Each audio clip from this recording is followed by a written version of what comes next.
Back in the book segment tonight, what the heck just happened? Democratic House Minority Leader Nancy Pelosi did not look happy listening to Benjamin Netanyahu's speech on Tuesday. And she wasn't happy. I was near tears because I love Israel very much. I value the importance of the relationship between Israel and the United States. And I thought that that part of that was undermined by the tone of this Prime Minister's speech. Your net analyzed Bernard McGurk and Greg Gutfeld. And you say, Gutfeld? Well, join the club. When I hear her, I'm near tears. She makes fingernails on a chalkboard sound like Mozart. Yeah, that's kind of personal, though, isn't it? Damn right it is. Yeah. I've had to deal with her all my life. Look, this is a class. Wait. Is she your godmother? Yes, we actually lived together in the 70s. Right. We had a condo in San Mateo. That was a crowded condo. It really was. But this is a clash of ideologies. It's you have a world leader, Netanyahu, who believes in defending his country, whereas you have the leader basically of a liberal party that is all about denigrating your home country. It's always about obsessing over the internal flaws of a nation. So you have a leader, Netanyahu, who is looking outward at the threats outside your country. She looks at the threats within the country. And that's where the clash of ideologies is, and that's why she doesn't like him. Why do you think she got so emotional, McGurk? Well, first of all, she's got to pull herself together. I mean, who does she think she is? John Boehner? Come on, lady. Nice. Listen, no, but the reason why is she also said that the speech was an insult to the intelligence of the United States, and she was saddened by the condescension toward our knowledge of the threat posed by Iran. But let's be honest, Bill, it was a slap in Obama's face. I heard you go at it with Ed Henry. If they had brought in the French Prime Minister before the Iraq War, the Republicans would have been howling. Not me. But the fact, well, you know, I want to hear what people have to say. But the fact of the matter is that Obama, he doesn't inspire confidence, or his team, his cavalier attitude towards the ISIS atrocities, golfing, get off your high horse and all that stuff.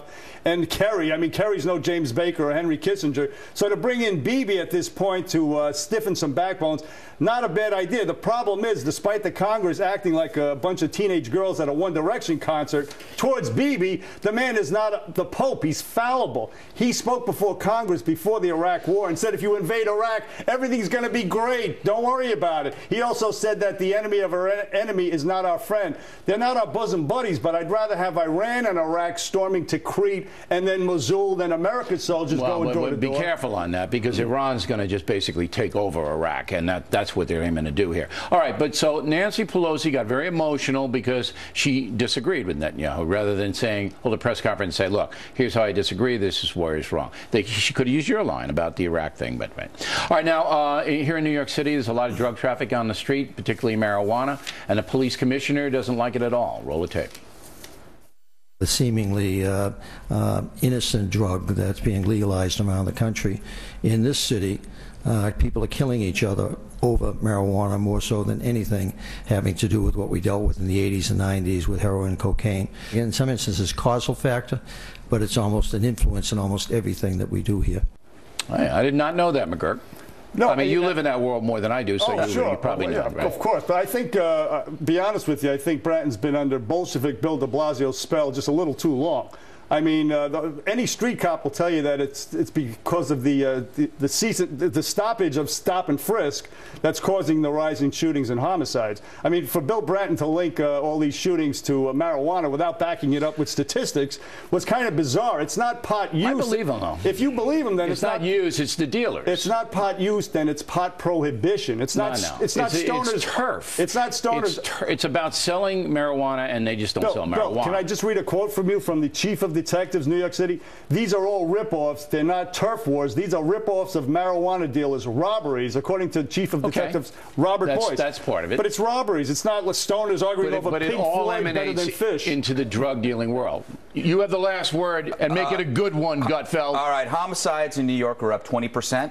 Why is that? You have a major city in which you just got a major liberal, the most liberal mayor in their history, and instantly, or over a year, more people are being murdered. It's not about cannabis, it's about the communist. It's not the pot that's deadly, it's progressivism. The guy that's supposed to be saving everybody is in part because of stop and frisk. There's actually some truth to that, is that he is making it much more difficult for the police to prevent murder. Yeah, and much more difficult. Correlation, if you're going to do the correlation is causation game, you're going to win with stop and frisk, not with pot. All right, guys, we appreciate it. Factor tip of the day, some very tasty snacks.